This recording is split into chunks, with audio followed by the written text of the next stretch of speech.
how to be profitable in 2024. Marketing has really changed. That there is a path to a career within our practices. Change your website geared more towards them. The multi-generational communication conflicts. People aren't coming to you because you're an in-network provider. They're coming to you because they want a beautiful smile. This is truly what's on the mind of orthodontists. You know, having that high level of service. This day and age, it's all about differentiating yourself.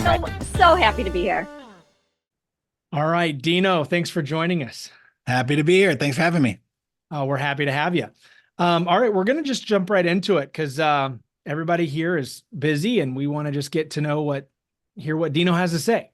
All right, so we're asking everybody the same 4 questions, and I cannot wait to hear what your answers are. So the first question is, in your opinion, what is on the mind of every orthodontist that they don't have a solution for?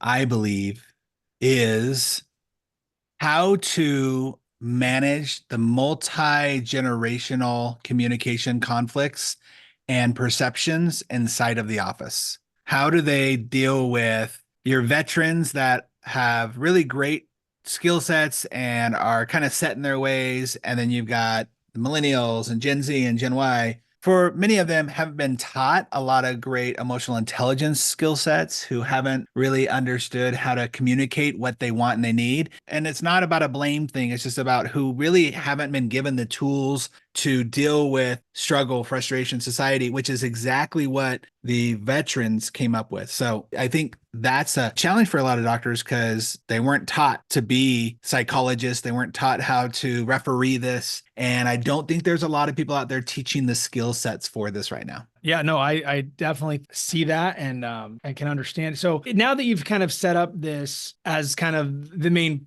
problem or situation that the orthodontists face, I'm a big fan of the book, The Obstacle is the Way. Have you ever read that book? Sure, yeah. What are some practical things that they can do to kind of lean into that obstacle to actually find a solution? I think the first thing for any obstacle is not to ignore the obstacle. And I find it fascinating how often we do that. Like, we know it's out there, but we're just kind of pretend like it's not there and work around it. And then we go and we complain to all of our colleagues about it. And they all say, oh yeah, let's commiserate together about that thing. So the first thing you have to do is just acknowledge it, and acknowledge it with the team, not to yourself, not to the 1 or 2 people, but say, hey, listen, here is my goal, my vision, my focus for our practice.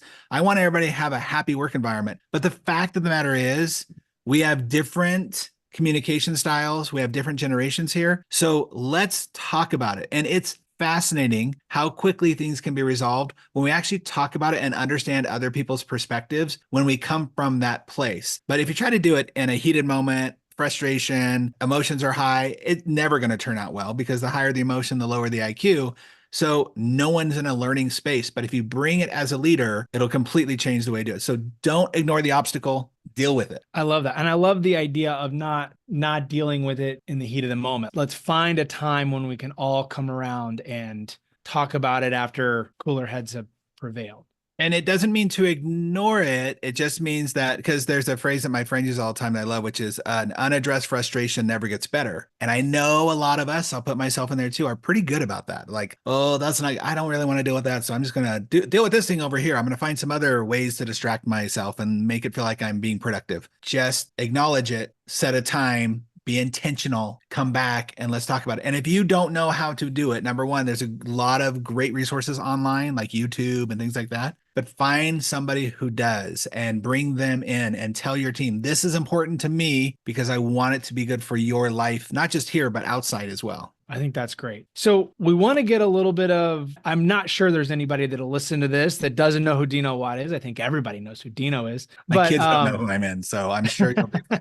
So for your kids, would you introduce yourself and tell us a little bit about who you are, what you do? In our industry, I consider myself a team transformation specialist. My name is Dino Watt, and I have been in this industry now for almost a decade, a little over a decade, I should say. Been public speaking, been training on relationships for now almost 2 decades. And I focus primarily on making sure that we create happy, healthy environments inside of the practice so your team members can have more outside of the practice. I have a philosophy that if we can help your team members feel more satisfied in their home life, with their relationships, making good money choices, feeling better about themselves, then they'll automatically bring that into your practice, and that's going to make everybody happier and healthier. I love it. And I got a chance to sit in on your team transformation event. And, I will say, I didn't know what to expect. I was just planning to kind of spend the day observing. And boy, did I walked away with like probably 7 pages of notes. Oh, wow. Thank you. That's awesome.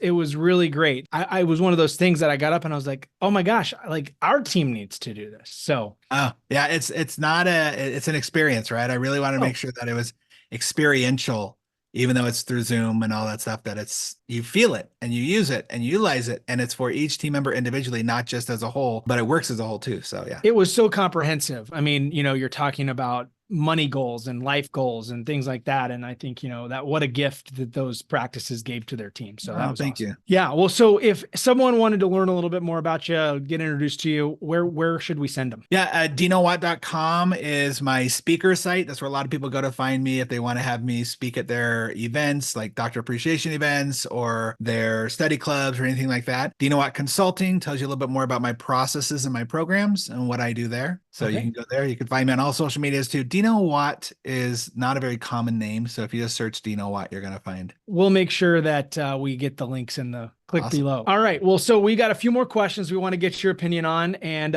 so that was kind of setting up the problem that some of the practices have and how to kind of work through just, let's focus on one issue at a time.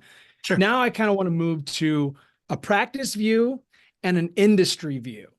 Okay. Kind of at the same time, as you look into the next 6 months, 18 months, some point in the future, where do you see that practices and then the overall industry have vulnerabilities? I think the most vulnerable thing that I've been talking about lately is not having really good referral systems in place and follow-up systems with those referrals. I think it's when we look at where most of the money is generated in offices, it's through other doctors, dentists referring, or moms, right? And if we don't have a very specific system to do that, and I think we actually have to disrupt what's been happening over the last, I don't know how long when it started, but the whole idea of just taking monthly gifts to offices, what I call subtle bribes to people, it's not going to work a long term, and it's not going to definitely increase those referrals. So you got to be intentional about it. If you look at things like Robert Cialdini's Influence or Persuasion, there's a ton of great information in there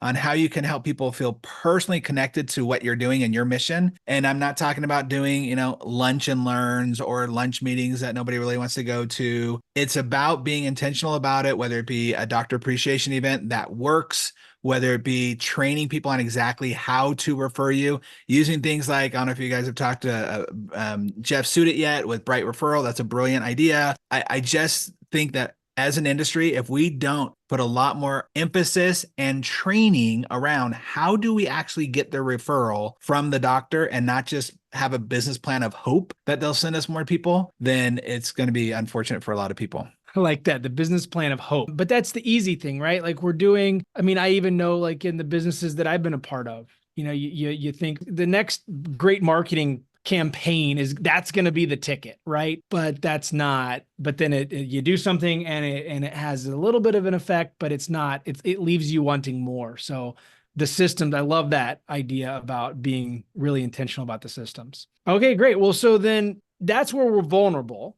Where are practices and the industry as a whole, where do you see that we're set up for success?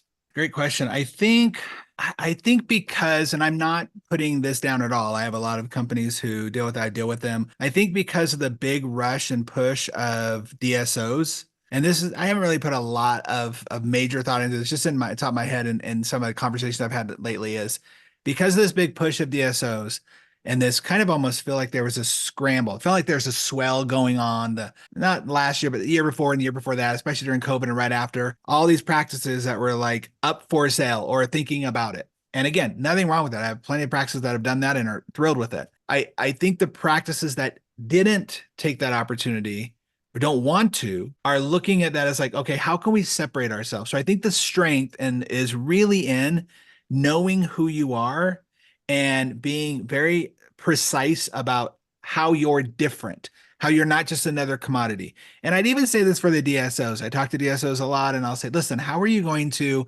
make sure that you create a situation where people see you as different? Maybe you don't offer different things, but you have a different feel and vibe when you go in there. What is it that you're going to make people feel differently as they walk into your office? So I think the strength is in, I'll say it this way. Here's an analogy I give often with offices. I do a big, hairy, scary goal with a lot of my clients, usually about 6-7 months in. And I don't tell the team members this until we're done with the big, hairy, scary goal. Whether we hit it or not is not the point. But the point is that I look at offices as a water balloon. When I was a kid, I used to play with water balloons. And the thing about them is that when you first see them, you can't tell where the holes are in that water balloon at all. Unless it's got a big old rip, you can't tell. Once you start putting a little bit of water in it, because of the rubber and the plasticity of it, you can't tell still until it gets to a certain fill. You get enough water and enough pressure, and all of a sudden you'll see a little leak. And then you see a little bit more, and all of a sudden you'll see a big stream. And you'll know exactly where to plug the hole if you want to put some tape on it to keep that and save that as a water balloon. Well, business is the same way. When we put a little pressure on it, which right now there's going to be pressure on because of the economy and all that stuff, what you're going to see, the specific places where you need to focus your attention. Too many people have spent the last couple of years, doing this, doing that, and the other, and grasping for all these straws because they've been promised a big payday. They've been promised this will change things. Now is the time where we get to focus in and see exactly where that stream is so we can cover it up, fix it, or do whatever we need to do to fix it. And I think the last 2 years have helped us have that pressure. So we have a huge opportunity here to go, boom, let's fix that. As an industry-wide or individually in your office, we can see the things now because of the pressure that was put on. I love that perspective. I love it. Thank you. Yeah. I told you I was excited to ask you these questions. As we close up, I've got 2 questions left, but if someone's listening to this again, this is a quick, get some information, but we want to have a tangible takeaway that they can within the next business day or 2, they could implement some of these ideas in their office or take something away from it. 1 to 3 next steps, really concrete next steps. What would you suggest following this conversation? Based upon what we talked about or just in general? Kind of based on what maybe they would have gotten out of this. Cool. So when it comes to what I first talked about with the multi-generational communication, first step, really pinpoint the biggest challenges. Not everybody's a challenge. Not the entire office is struggling. What are the specific things, right? Go specific and go deep with those. Then have a conversation with your team. Ask them. I'll give you this. I actually posted this, so it's not something secret or proprietary. I posted it recently. Here's a very simple process to do. Sit with your team and say, hey, tell me 5 things that are awesome about you that you're just rock at. This is going to be the hardest part of the whole exercise, by the way. Everyone's going to struggle with it. Oh, I don't want to brag about myself. So you might have to give them some ideas. You bake a great cake. You're an amazing driver. You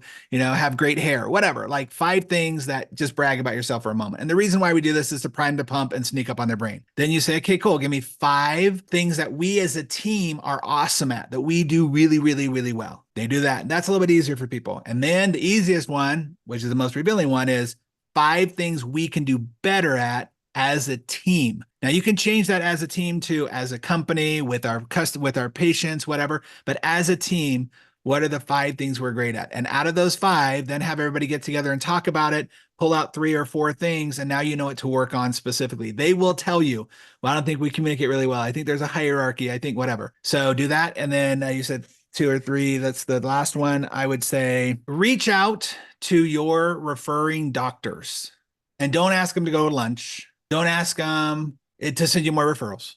Ask them how they're doing. Just like reach out and say, hey, listen, I know about you, but our business has gotten tight. Our overhead's gotten tighter because of the economy and stuff like that.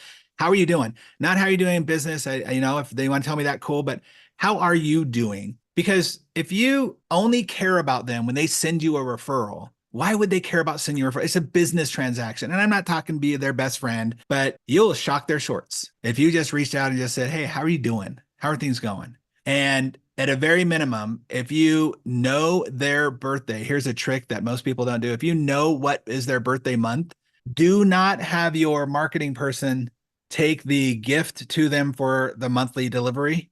you do it yourself. Just say, hey, I know it was your birthday. I just want to come and say hi, happy birthday. Don't need to stop what you're doing. None of that stuff. Just want to say hi. That's how you make yourself memorable. I think those are three of the most impactful ideas I've heard in a long time. I mean, super simple, but really, really great. I love them. Thanks. Great. Thank you for sharing those. You bet. All right. Last question. Now, nobody's known this question at all. Yeah. I'm a big fan of story. Because no matter who we are or whether we're a company, we're all telling a story. Yep. We're all working with other people that are having their own story. And story is also a really great way to get into the mind of someone else. And, our customer story, our practices are trying to enter the story of their patients. So in line of story being a really powerful thing, your favorite villain and your favorite hero, because I think those two things can make a really good story. My favorite villain, who comes up in my head, so crazy, is Hans Gruber from Die Hard. That's his name, right? Hans Gruber. Yeah. He was the Snape from Alan Richman from Die Hard. He'd probably be my favorite villain, I think. Interesting. And my favorite hero, the show I can literally watch over and over and over again. And I wouldn't even say it's my favorite show, but it's one that no matter what, when people ask me about my favorite movie, it's because of this, is George Clooney's character in Ocean's 11. Danny Ocean is his name, actually. Danny Ocean. That makes sense. He's probably my favorite hero just because I like really smart, thinking out of the box, not your typical what you would think. I like his sarcasm. I like his ability to not see it coming. And in a way, that's what I love to do when I'm on stage, right? Is I love to do stuff like they do not imagine a 50-year-old man going to be doing Beyonce's, dance. They don't. And that's fun to me. That's unexpected. So yeah, I think that would probably be a really good hero if I were to think of him as a hero. I love it. It's so random. Great question. Cause it's so made me think off the top of my head, who would that be? That's interesting. Cause I love movies and theater and all that stuff. So I love it. Well, I knew you'd have some really great stuff. And this has been a really fun, I've enjoyed our conversation. Thank you for taking time out of your day. I know that the folks that are listening will get a lot out of this, and really appreciate you. Thank you. My pleasure.